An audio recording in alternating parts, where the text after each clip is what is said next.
ಜನರಿಗೆ ತೊಂದರೆ ಆಗ್ತಾ ಇದೆ. ನಾನು ಹಲವು ಬಾರಿ ಶಾಸಕನಾಗಿ ಅವರೊಂದಿಗೆ ಮಾತುಕತೆ ಮಾಡಿ ಅವರ ಏನೆಲ್ಲ ಬೇಡಿಕೆ ಇದೆ, ಮಂಗಳೂರಿನ ಹಂತದಲ್ಲಿ ಮಹಾನಗರ ಪಾಲಿಕೆ ವ್ಯಾಪ್ತಿಯೊಳಗಡೆ ಏನೆಲ್ಲ ಬೇಡಿಕೆಯನ್ನು ನಾವು ಬಗೆಹರಿಸ್ಕೊಳ್ಬೋದು, ಇದನ್ನು ಎಲ್ಲವನ್ನು ಅವರೊಂದಿಗೆ ಪ್ರಯತ್ನವನ್ನು ಮಾಡಲಾಗಿತ್ತು. 4-5 ಬಾರಿ ಕೂತು ಪ್ರಯತ್ನವನ್ನು ಮಾಡಿದರೂ ಒಪ್ಪಿಕೊಳ್ಳದಂಥ ರೀತಿಯ ವಿಚಾರಗಳು ಬಂದಾಗ ಅವರ ಮಾತುಗಳು ಒಂದೇ.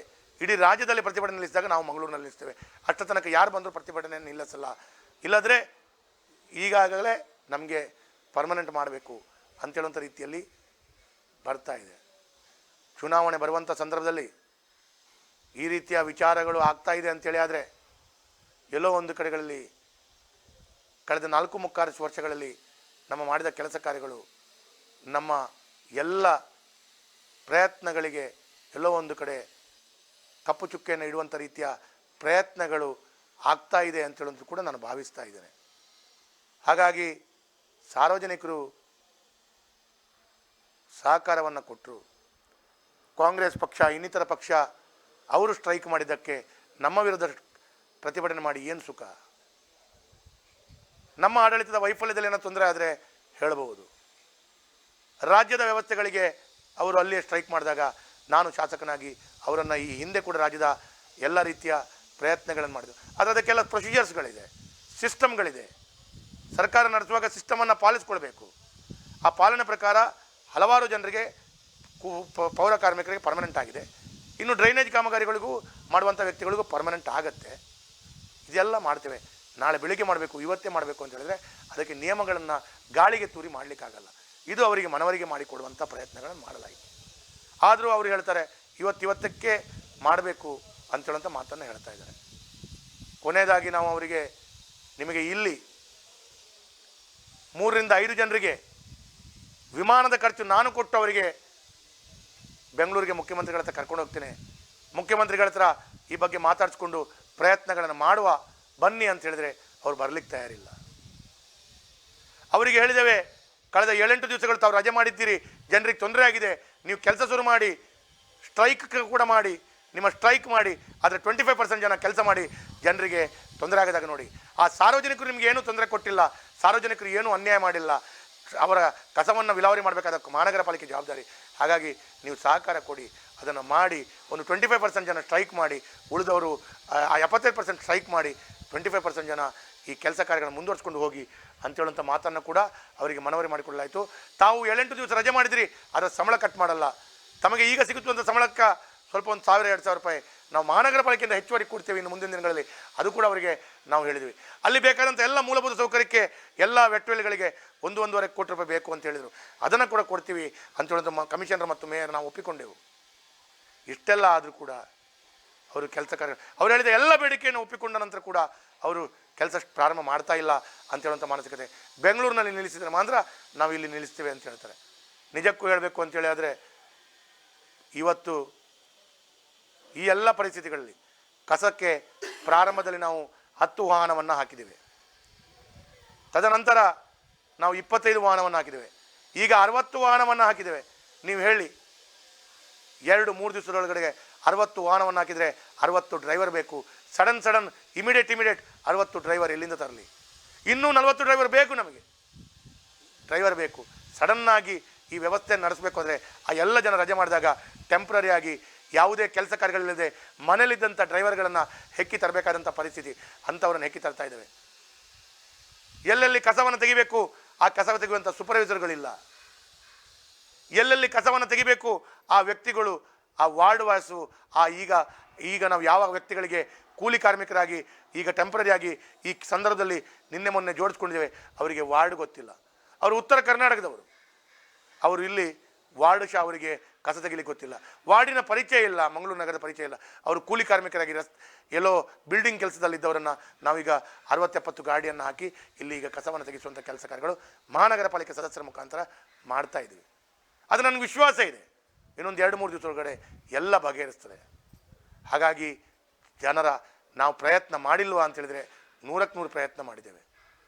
5 ಸುತ್ತಿನ ಮಾತುಕತೆ ಮಾಡಿ ಎಲ್ಲ ಪ್ರಯತ್ನವನ್ನು ಮಾಡಿದ್ದೇವೆ. ಎಲ್ಲ ಪ್ರಯತ್ನವನ್ನು ಮಾಡಿ ಕೂಡ ಅದು ಆಗ್ತಾ ಇಲ್ಲ ಅಂತೇಳಿ ಆದರೆ ಇನ್ನು ಏನು ಯಾವ ದೃಷ್ಟಿಯಲ್ಲಿ ಮಾಡಬೇಕು ಅಂತೇಳಂತೂ ಕೂಡ ನಾವು ಚಿಂತನೆಯನ್ನು ಮಾಡ್ತೇವೆ. ಇನ್ನು ಹೊಸ ನಿಯಮಗಳನ್ನು, ಹೊಸ ವ್ಯವಸ್ಥೆಗಳನ್ನು ಆಧರಿಸಿಕೊಂಡು ಆ ಕೆಲಸವನ್ನು ಅನುಷ್ಠಾನ ಮಾಡುವಂಥ ಪ್ರಯತ್ನ ಮಾಡಿದಾಗ ಸಾರ್ವಜನಿಕರು ನಮಗೆ ಸಹಕಾರವನ್ನು ಕೊಡಬೇಕಾಗಿದೆ. ಡ್ರೈನೇಜ್ ಕಾಮಗಾರಿಗಳು ಮಾಡುವಂಥ ವ್ಯಕ್ತಿಗಳು ನಮ್ಮನ್ನು ಇವತ್ತೇ ಪರ್ಮನೆಂಟ್ ಮಾಡಬೇಕು. ನಾವು ಅವ್ರಿಗೆ ಹೇಳಿದ್ದೇವೆ, ಈಗ ಲಾ ಡಿಪಾರ್ಟ್ಮೆಂಟ್ನ ಅನುಮತಿ ಆಗಬೇಕು, ಫೈನಾನ್ಸ್ ಡಿಪಾರ್ಟ್ಮೆಂಟ್ ಅನುಮತಿ ಆಗಬೇಕು, UD ಡಿಪಾರ್ಟ್ಮೆಂಟ್ ಅನುಮತಿ ಆಗಬೇಕು. ಮಹಾನಗರ ಪಾಲಿಕೆಯಿಂದ UD ಡಿಪಾರ್ಟ್ಮೆಂಟ್ ಅನುಮತಿ ಸಿಕ್ಕಿದೆ. ಇನ್ನು ಫೈನಾನ್ಸ್ ಲಾ ಡಿಪಾರ್ಟ್ಮೆಂಟ್ ಆಗಿ ಮುಖ್ಯಮಂತ್ರಿಗಳ ಹತ್ರ ಹೋಗಬೇಕು. ಇವತ್ತೆಲ್ಲ ನಾಳೆ ಆಗುತ್ತೆ. ಇಷ್ಟು ವರ್ಷ ಆಡಳಿತ ಮಾಡಿದಂಥ ಯಾವ ಸರ್ಕಾರ ಕೂಡ ಮಂಗಳೂರು ಮಹಾನಗರ ಪಾಲಿಕೆ ಇರ್ಬೋದು, ರಾಜ್ಯದ ಎಲ್ಲ ಮಹಾನಗರ ಪಾಲಿಕೆಗಳಿಗೆ ಡ್ರೈನೇಜ್ನ ಕಾಮಗಾರಿಗಳು ಮಾಡುವಂಥ ವ್ಯಕ್ತಿಗಳು ಎಷ್ಟಿದ್ದಾರೆ ಅವರೆಲ್ಲರ ಪರ್ಮನೆಂಟ್ ಮುಂದಿನ ದಿನಗಳು ಮಾಡ್ತೇವೆ ಪ್ರಸ್ತಾವನೆಯನ್ನು ಸಲ್ಲಿಸಿ ಅಂತ ಯಾವ ಸರ್ಕಾರನೂ ಹೇಳಿಲ್ಲ. ನಮ್ಮ ಸರ್ಕಾರ ನಾವು ಮಾಡಿದ್ದೇವೆ. ಕಳೆದ 25 ವರ್ಷದಿಂದ ಕೆಲಸ ಮಾಡುವವರಿಗೆ ಯಾವ ಸರ್ಕಾರ ಕೂಡ ನಿಮ್ಮನ್ನು ಪರ್ಮನೆಂಟ್ ಮಾಡ್ತೇವೆ ಅಂತ ಬಾಯಲ್ಲಿ ಹೇಳಿದ್ಬಿಟ್ರೆ ದಾಖಲೆಯಲ್ಲಿ ಮಾಡಲಿಲ್ಲ. ನಾವು ದಾಖಲೆಯಲ್ಲಿ ಸರ್ಕಾರ ಮಹಾನಗರ ಪಾಲಿಕೆಗೆ ಪತ್ರ ಬರೆದು ಅದರ ಮುಖಾಂತರ ಇಲ್ಲಿ ಕೌನ್ಸಿಲಲ್ಲಿಟ್ಟು ಪ್ರಸ್ತಾವನೆ ಈಗಾಗಲೇ ಹೋಗಿದೆ. ವಿಳಂಬ ಆಗಿರ್ಬೋದು, ಕೊರೋನಾ ಬಂತು, ಬೇರೆ ಬೇರೆ ಸಮಸ್ಯೆಗಳು ಬಂತು. ಅದರ ಮಧ್ಯದಲ್ಲಿ ಆ ಸಂದರ್ಭದಲ್ಲಿ ಪೌರ ಕಾರ್ಮಿಕರಾಗಿ ಕಸ ಗುಡಿಸುವವರದು ಒಂದು 200-300 ಜನರದ್ದು ಪರ್ಮನೆಂಟ್ ಆಗಿದೆ. ನಿಮ್ದು ಆಗದಿರ್ಬೋದು, ನಿಮ್ಮದು ಕೂಡ ಆಗತ್ತೆ. ಇದರ ಮಧ್ಯದಲ್ಲಿ ಯಾವುದೇ ತಪ್ಪು ಮಾಡಿದ ಮಂಗಳೂರಿನ ಜನತೆಗೆ ನೀವು ಈ ರೀತಿ ಕಷ್ಟವನ್ನು ಕೊಡುವುದು ಸರಿಯಲ್ಲ. ನಿಮ್ಮ ಕಷ್ಟವನ್ನು ಕೇಳಲಿಕ್ಕೆ ನಾವಿದ್ದೇವೆ, ಸರಿಪಡಿಸಿಕೊಡ್ತೇವೆ. ನಿಮ್ಮ ವಿಚಾರಗಳನ್ನು ನಾವು ಬಗೆಹರಿಸ್ಕೊಳ್ಳಿಕ್ಕೆ ನಾವು ಮುಖ್ಯಮಂತ್ರಿಗಳ ಹತ್ರ ನಿಮ್ಮನ್ನು ಕರ್ಕೊಂಡು ಹೋಗ್ತೀವಿ. ಆದರೆ ಜನರು ಎದ್ದು ಇನ್ನು ಬೇರೆ ಬೇರೆ ರೀತಿಯ ಘಟನೆಗಳಾಗುವಂಥ ಪರಿಸ್ಥಿತಿಗಳು, ಇನ್ನಷ್ಟು ಕಠಿಣ ಆಗುವಂಥ ಪರಿಸ್ಥಿತಿಗಳು, ಇನ್ನಷ್ಟು ಕೆಲವಾರು ವಿಚಾರಗಳಾಗುವಂಥ ಪರಿಸ್ಥಿತಿಗಳಾದರೆ ಜನರಿಗೆ ಯಾರು ಉತ್ತರ ಕೊಡುವಂಥದ್ದು ಇಲ್ಲ. ಆ ಕಾರ್ಮಿಕರು ಹೇಳ್ತಾರೆ, ಡ್ರೈನೇಜ್ ಕಾರ್ಮಿಕರು ಹೇಳ್ತಾರೆ, ನೀವೆಲ್ಲಾದ್ರಿ ಫೋರ್ಸಬಲಿ ಕಾರ್ಪೊರೇಷನ್ನದ್ದೇ ವೆಟ್ವೆಲ್, ಕಾರ್ಪೊರೇಷನ್ ವೆಟ್ ಒಳಗಡೆ ನಾವು ಟೆಂಪರರಿ ಸ್ಟಾಫ್ಗಳು, ಕಾರ್ಪೊರೇಷನ್ ವೆಟ್ವೆಲ್ಗೆ ಬೀಗ ಹಾಕ್ಲಿಕ್ಕೆ ಅಧಿಕಾರ ಯಾರಿಗೂ ಇಲ್ಲ, ಸರ್ಕಾರದ ಸೊತ್ತು, ಅದಕ್ಕೆ ಬೀಗ ಹಾಕಿದ್ದಾರೆ ಇವರು. ಆದರೂ ಅವರಿಗೆ ರಿಕ್ವೆಸ್ಟ್ ಮಾಡಿ ಬೀಗವನ್ನು ತೆಗೆದು ಕೆಲಸ ಸ್ಟಾರ್ಟ್ ಮಾಡಿ, ನೀವು ಪ್ರತಿಭಟನೆ ಮಾಡಿ, ಡೈಲಿ 100 ಜನ ಪ್ರತಿಭಟನೆ ಮಾಡಿ, ಕೆಲಸವು ಮಾಡಿ ಅಂತ ಹೇಳಿದಾಗ ಅವರು ಪ್ರತಿಭಟನೆಯನ್ನು ಮುಂದುವರಿಸಿಕೊಂಡು ಕಾರ್ಪೊರೇಷನ್ನ ವೆಟ್ವಳಿಗೆ ಬೀಗ ಹಾಕಿದ್ದಾರೆ. ಕಾರ್ಪೊರೇಷನ್ ಸೊತ್ತಿಗೆ ಬೀಗ ಹಾಕೋದು ಅಧಿಕಾರ ಅವರಿಗಿಲ್ಲ. ಹಾಗಾಗಿ ಈ ರೀತಿಯ ಘಟನೆಗಳಾದಾಗ ಜನರು ನಮಗೆ ಪ್ರಶ್ನೆ ಮಾಡ್ತಾರೆ. ಹಾಗಾಗಿ ನಾನು ಇಷ್ಟೇ ಕೇಳುವಂಥದ್ದು, ಇಷ್ಟೆಲ್ಲ ಪ್ರಯತ್ನಗಳು ಮಾಡಿದಾಗ ನೀವು ಕೇಳ್ತಾ ಇಲ್ಲ. ಕೊನೆಯದಾಗಿ ಈ ರೀತಿಯ ರಾಜಕೀಯ ಮಂಗಳೂರಿನ ಜನತೆ ಭಾಳ ಸುಲಭವಾಗಿ ಅರ್ಥ ಮಾಡಿಕೊಳ್ತಾರೆ. ಮಂಗಳೂರಿನ ಜನತೆಗೆ ಅರ್ಥವಾಗಿದೆ 100ಕ್ಕೆ 100. ಇದಕ್ಕೆ ಕಾಂಗ್ರೆಸ್ನವರ ಯಾವ ರೀತಿ ಬೆಂಬಲ ಇದೆ, ಬೇರೆ ಬೇರೆ ಪಕ್ಷದವರು ಯಾವ ರೀತಿ ಬೆಂಬಲ ಕೊಡ್ತಾ ಇದ್ದಾರೆ, ಅವರಿಗೆ ಸಪೋರ್ಟ್ ಕೊಡಿ, ಇದೂ ಗೊತ್ತಿದೆ. ಹಾಗಾಗಿ ಎಲ್ಲೂ ಕೂಡ ರಾಜಕೀಯ ಮಾಡದೆ ಬನ್ನಿ ನಮ್ಮೊಂದಿಗೆ. ನಿಮ್ಮ ವಿರೋಧ ಪಕ್ಷದ ನಾಯಕರನ್ನು ಕೂಡ ನಾವು ತೆಗೆದುಕೊಂಡಿದ್ದೇವೆ. ಮೀಟಿಂಗ್ ಮಾಡುವಾಗ ಅವರು ಎಲ್ಲರನ್ನು ತೆಗೆದುಕೊಂಡು ಮೀಟಿಂಗ್ ಮಾಡಿ ಇದನ್ನು ಸರಿಪಡಿಸಿಕೊಳ್ಳುವಂಥ ಪ್ರಯತ್ನ ಮಾಡಿದಾಗ ನಾವು ಆಡಳಿತದಲ್ಲಿದ್ದೇವೆ. ಸ್ಟ್ರೈಕ್ ಅಂತ ಹೇಳೋದು ನಾವು ಮಾಡಿದ್ದಲ್ಲ, ನಮ್ಮ ಆಡಳಿತದ ವೈಫಲ್ಯತೆ ಅಲ್ಲ.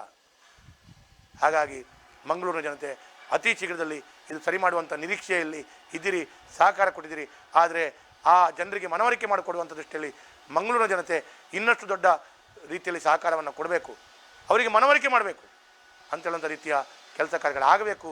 ಒಟ್ಟು ಆ ಕೂಲಿ ಕಾರ್ಮಿಕರ ಕಷ್ಟ ನಮಗೂ ಗೊತ್ತಿದೆ, ಆ ಕಾರ್ಮಿಕರ ಕಷ್ಟ ನಮಗೂ ಗೊತ್ತಿದೆ.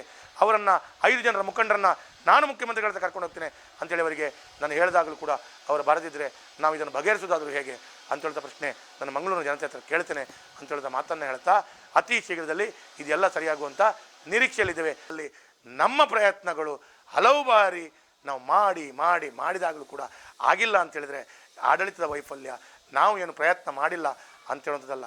ನಮಗೆ ಮತವನ್ನು ಹಾಕಿದಂಥ ವ್ಯಕ್ತಿಗಳಿಗೆ ಕಷ್ಟವನ್ನಂತೂ ನಾವು ತರಲ್ಲ. ಹಾಗಾಗಿ ನಾನು ಇಷ್ಟೇ ಈ ಸಂದರ್ಭದಲ್ಲಿ ಹೇಳಿಕ್ಕೆ ಬಯಸ್ತೇನೆ, ಅತಿ ಶೀಘ್ರದಲ್ಲಿ ಈ ಎಲ್ಲ ಸ್ಟ್ರೈಕ್ಗಳು